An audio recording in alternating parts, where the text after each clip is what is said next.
श्रीमद् भागवत महापुराण स्कंध 9 अध्याय 16। विश्वामित्र का वंश वर्णन।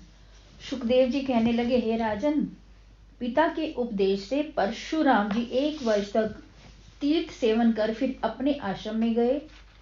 एक समय परशुराम की माता रेणुका गंगा पर जल लेने को गई।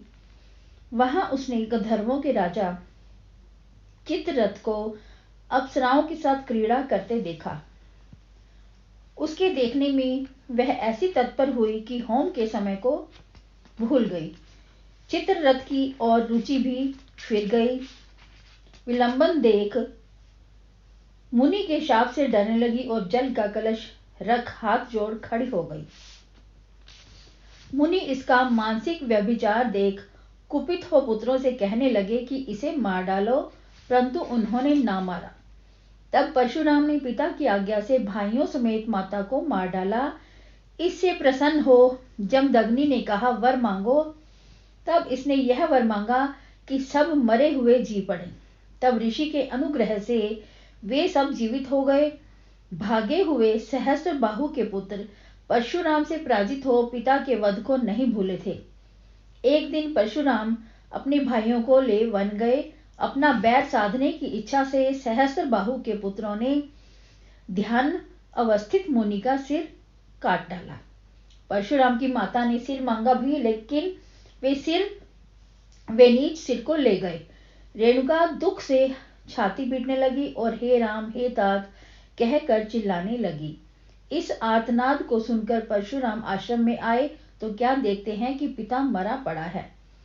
यह देख शोक से मोहित हो कहने लगे, हे पिता, तुम हमें त्याग चले गए। इस तरह विलाप कर पिता के देह को भाइयों के पास रख क्षत्रियों के नाश का संकल्प किया।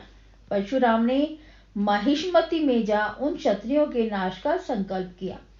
परशुराम ने महिष्मति में जा उन क्षत्रियों के सिर काटकर चिन्ह दिए और उनके रक्त से भयंकर नदी उत्पन्न की।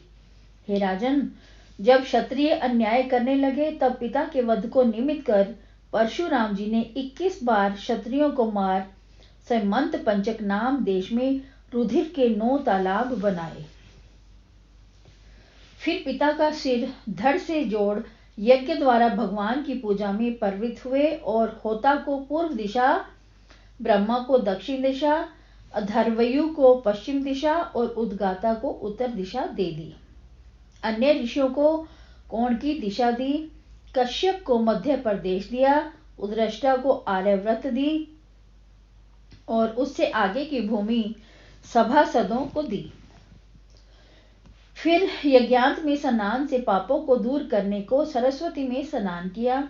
जमदग्नि देह पास सप्त ऋषियों के मंडल में विराजने लगे और परशुराम ने उनकी पूजा की।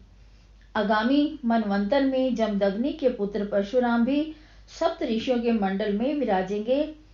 अब भी परशुराम जी दंड त्याग महेंद्राचल पर निवास करते हैं।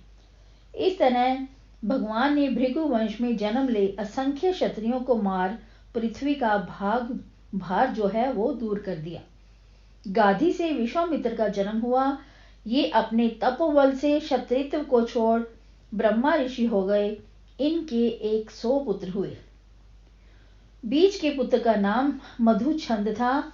भृगु कुल में उत्पन्न हुए अजीरगत के देवरात इस दूसरे नाम से प्रसिद्ध शून्य शेष नाम वाले पुत्र को अपना बेटा बनाकर विश्वामित्र अपने सब पुत्रों से कहने लगे, इसको तुम बड़ा भाई मानो। हरिश्चंद्र को यज्ञ में क्रय किया गया। इसको पुरुष पशु बना बलि देने का विचार था। तब यह अपने जीवित छूटने के निमित्त विश्वामित्र की शरण गया और उनके उपदेश के अनुसार ब्रह्मादिकों की स्तुति की, जिससे बंधन छूट गया। इस भृगुवंशी शून्य शेष ने देवताओं की स्तुति की थी। इससे वह गाधी वंश में देवरात नाम से विख्यात हो गया। मधुछंद आदि से लेकर विश्वामित्र के 49 पुत्र उसको बड़ा नहीं मानते थे। इसलिए विश्वामित्र ने उनको शाप दिया कि मल्लेच्छ हो जाओ। छोटे 50 को ले मधुछंद ने कहा, हे पिता, जैसा आप कहते हो वैसा ही करेंगे। यह कहकर मंत्र दृष्टा देवरात को उसने बड़ा भाई मान लिया। तब विश्वामित्र कहने लगे, हे कुशिक वंशियों, इस देवरात को कुशिक वंश ही समझो, इसकी आज्ञा में चलो। इसके पीछे अशक, हरित, जय, वृत्तमान आदि और पुत्र विश्वामित्र के हुए।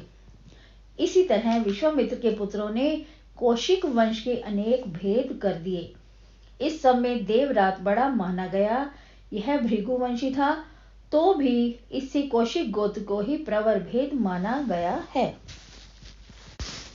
स्कंद 9 अध्याय 17। शुकदेव जी बोले, पुरुरवा का जो आयु नाम पुत्र था, उसके नुहस, शतृवृद्ध, रजी, रंभ और अनिमा हुए। शतृवृद्ध के सुहोत्र, सुहोत्र के काशव, कुश और ग्रसमद हुए। ग्रसमद के शुनक के शौनक हुआ। कश्य काशी, काशी के राष्ट्र, राष्ट्र के दीर्घतम, दीर्घतम के धनवंतरी हुआ।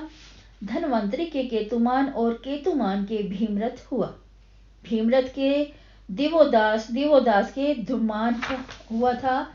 इसको प्रदत्त शत्रुजित, वत्स, ऋतध्वज, कुवलयाशव नामों से पुकारते थे। फिर इसके अर्लादिक पुत्र हुए। अलर्क के संतति, संतति के सुनीत, सुनीत के सुकेतन, सुकेतन के धर्मकेतु, धर्मकेतु के सत्यकेतु और सत्यकेतु के धृष्टकेतु, धृष्टकेतु के सुकुमार, सुकुमार के वितिहोत्र, वितिहोत्र के मार्ग भूमि हुआ। ये सब काशीराज की संतान थे। ये शतृवृद्ध के वंश का वर्णन है। रंभ के रभस, रभस के गंभीर और गंभीर के अक्रिय हुआ। इसके वंश में ब्राह्मण हुए। अब अनिमा के वंश का वर्णन करते हैं। अनिमा के शुद्ध, शुद्ध के शुचि, शुचि के चित्रकुद हुआ, जो धर्मसारथी नाम से प्रसिद्ध हुआ। धर्मसारथी के शांतरथ हुआ। रज के 500 पुत्र हुए। देवताओं ने रज से प्रार्थना की, तब रज के दैत्यों को मार्ग स्वर्ग इंद्र को दिया। इंद्र ने रज के चरण पकड़ स्वर्ग का राज्य दिया। प्रहलाद आदि बैरियों के डर से आप भी उसकी शरण में रहने लगा।